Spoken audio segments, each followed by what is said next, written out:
حضرات گرامی قدر، رمضان المبارک کی سب سے پہلی فضیلت جسے اللہ رب العزت نے قرآن مجید فرقان حمید برہان رشید میں بیان فرمایا ہے، اللہ پاک نے رمضان المبارک کو یہ اعزاز بخشا کہ اس کا نام اللہ رب العزت نے قرآن مجید فرقان حمید میں بیان فرمایا ہے، جبکہ 11 مہینوں میں کسی بھی مہینے کا نام قرآن مجید فرقان حمید میں نہیں ہے۔ اللہ تعالیٰ نے رمضان کے علاوہ کسی مہینے کے نام کو ذکر نہیں فرمایا قرآن پاک میں۔ صرف اس ماہ مقدس کو یہ شرف اور اعزاز حاصل ہے کہ اللہ سبحانہ و تعالیٰ نے قرآن مجید فرقان حمید میں اس کا نام لیا۔ کیا یہ اعزاز کم ہے کہ اللہ رب العزت ارشاد فرماتا ہے شہر رمضان الذی انزل فیہ القرآن، رمضان المبارک وہ مہینہ ہے جس میں اللہ رب العزت نے قرآن مجید فرقان حمید کو اتارا۔ رمضان روزے کا مہینہ بھی ہے اور قرآن کا مہینہ بھی ہے۔ رمضان رمض سے مشتق ہے، رمض کی معنی ہے جلانا، رمضان کے معنی جلا دینے والا۔ اس مہینے کو رمضان اس لیے کہا گیا کہ یہ گناہگاروں کے گناہوں کو جلا دیتا ہے اور انہیں متقی بنا دیتا ہے۔ حضرات محترم، رمضان المبارک وہ مقدس مہینہ ہے جس کے دامن میں اسلام کی ایک نہیں، دو نہیں، بلکہ کئی یادگاریں موجود ہیں۔ ایک نہیں، کئی یادگاریں موجود ہیں۔ مثال کے طور پر رمضان المبارک کی جو 3 تاریخ ہے، تیسرا رمضان المبارک ہے، اس میں جگرگوشہ سید عالم صلی اللہ علیہ وآلہ وسلم، لخت جگر مصطفیٰ کریم علیہ السلام، سیدہ عالمین، سیدہ نساء العالمین، جناب خاتون جنت حضرت سیدہ طیبہ طاہرہ سیدہ فاطمۃ الزہرا سلام اللہ علیہا ورضی اللہ تعالی عنہا کا یوم وصال ہے۔ پھر 10 رمضان المبارک کو خاتون اول ملکۃ العرب محسنہ کائنات جناب سیدہ حضرت خدیجۃ الکبریٰ رفیقہ نبوت، رفیقہ حیات حضور اکرم صلی اللہ علیہ وآلہ وسلم، جناب سیدہ خدیجۃ الکبریٰ سلام اللہ علیہا ورضی اللہ تعالی عنہا کا یوم وصال بھی ہے اور جشن فتح مکہ بھی ہے۔ پھر اسی کی ماہ مقدس کے اندر 17 رمضان المبارک کو صدیقہ کائنات محسنہ کائنات حضرت سیدہ ام المومنین عائشہ الصدیقہ رضی اللہ تعالی عنہا کا یوم وصال بھی ہے اور یوم غزوہ بدر بھی ہے۔ 19 سے لے کر 21 رمضان المبارک تک مولا کائنات، شیر خدا، اخی مصطفیٰ، فاتح خیبر حضرت علی المرتضیٰ بن ابی طالب رضی اللہ تعالی عنہ، ان کا یوم شہادت بھی ہے۔ اس کے آخری عشرہ میں اعتکاف بھی ہے اور لیلۃ القدر بھی ہے، نزول قرآن بھی ہے اور رحمت رحمان بھی ہے۔ محنت تھوڑی کرو اس ماہ مبارک میں، یہ سارا مہینہ رحمت اور برکتوں کا مجموعہ ہے۔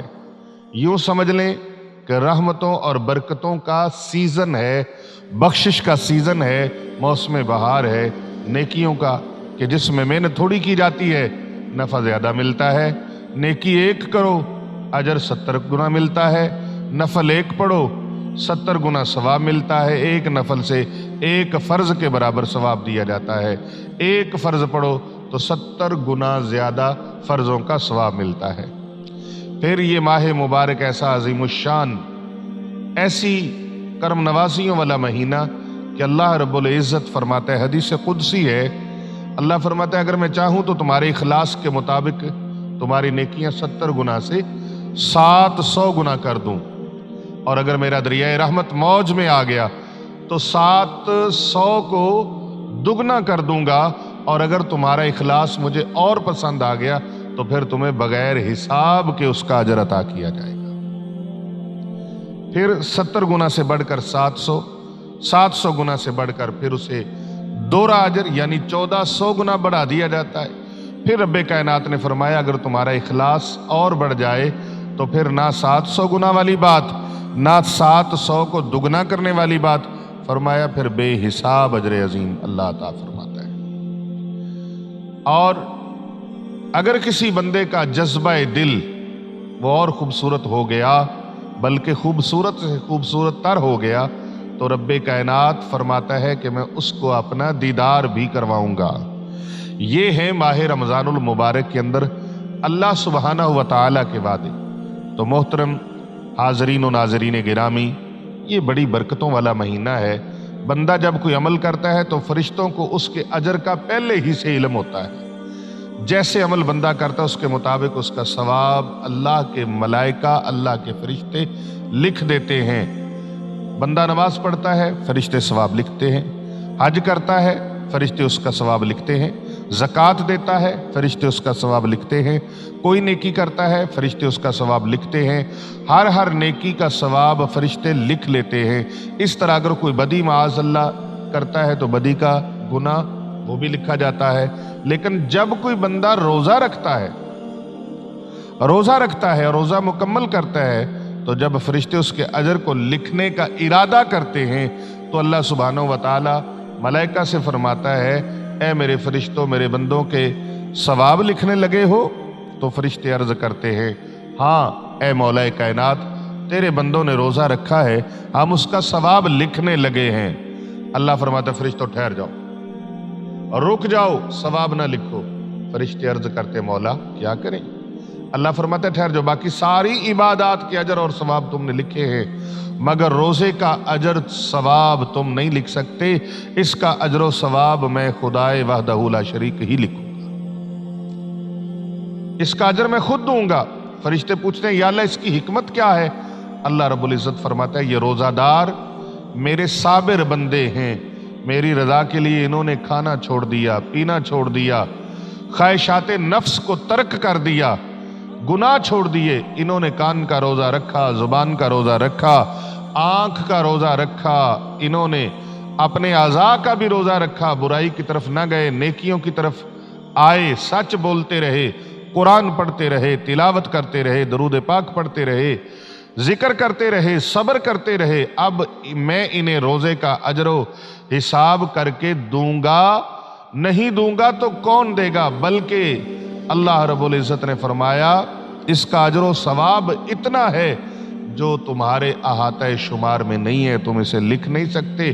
ان کو، صبر کرنے والوں کو، روزہ رکھنے والوں کو، میری رضا کے لیے، میری خوشنودی کے لیے کھانا پینا چھوڑ دینے والوں کو، میری رضا اور خوشنودی حاصل کرنے کے لیے انہوں نے خواہشات نفس کو ترک کیا، اب اس کا اجر و ثواب بھی میں ہی لکھوں گا، ان کا اجر و ثواب میں دوں گا۔ اللہ رب العزت کا فرمان عالی شان ہے، حدیث قدسی ہے۔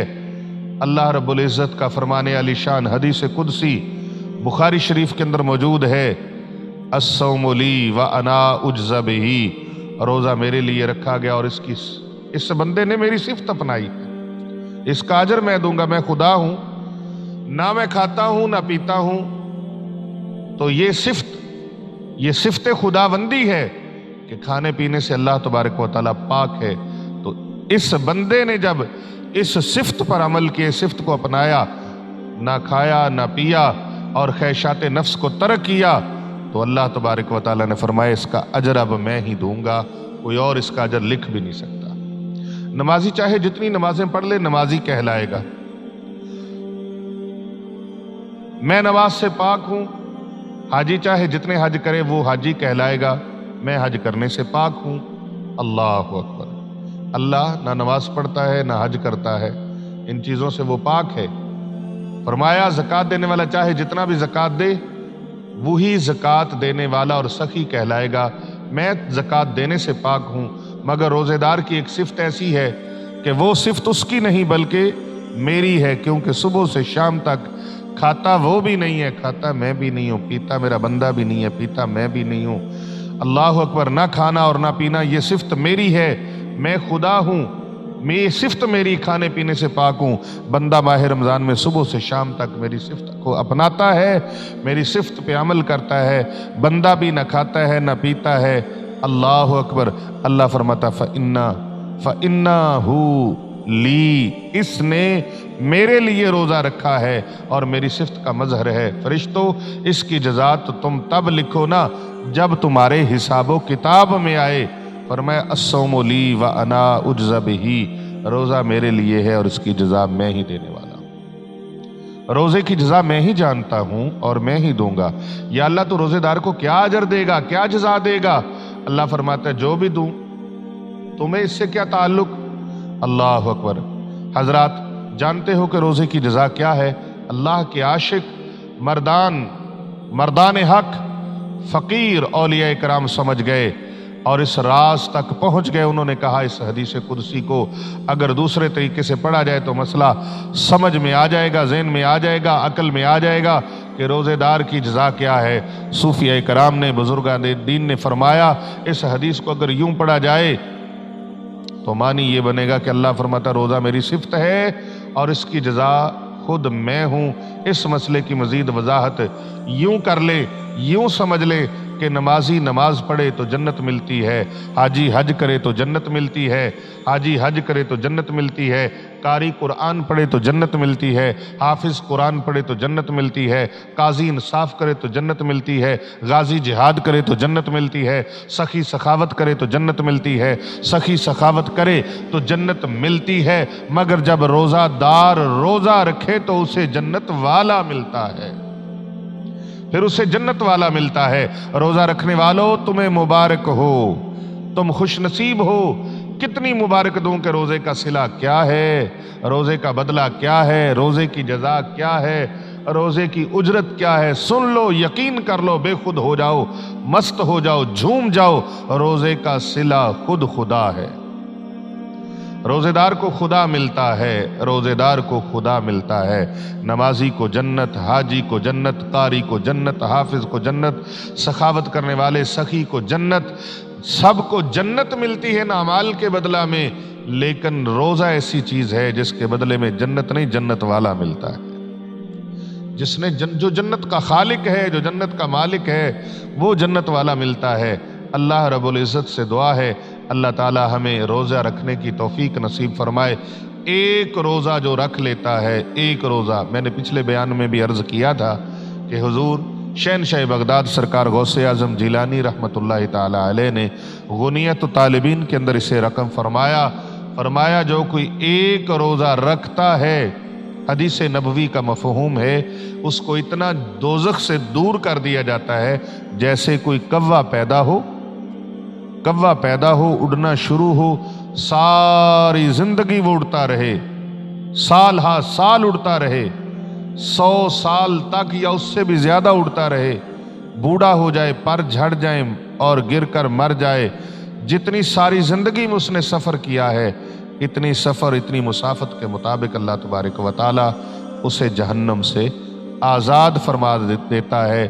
اور اگر کوئی بلا شرعی عذر رمضان المبارک کا روزہ چھوڑ دے، روزہ ترک کر دے، بلا شرعی عذر روزہ چھوڑ دے، وہ ساری زندگی بھی روزے رکھتا رہے تسلسل کے ساتھ، تو اس ایک روزے کا وہ بدلہ نہیں پا سکتا۔ اتنا اہمیت کا حامل رمضان المبارک کا روزہ ہے۔ اللہ رب العزت کے دربار عالی شان میں دعا ہے اللہ سبحانہ و تعالی ہمیں رمضان المبارک کے کامل روزے رکھنے کی توفیق نصیب فرمائے۔ آمین ثم آمین۔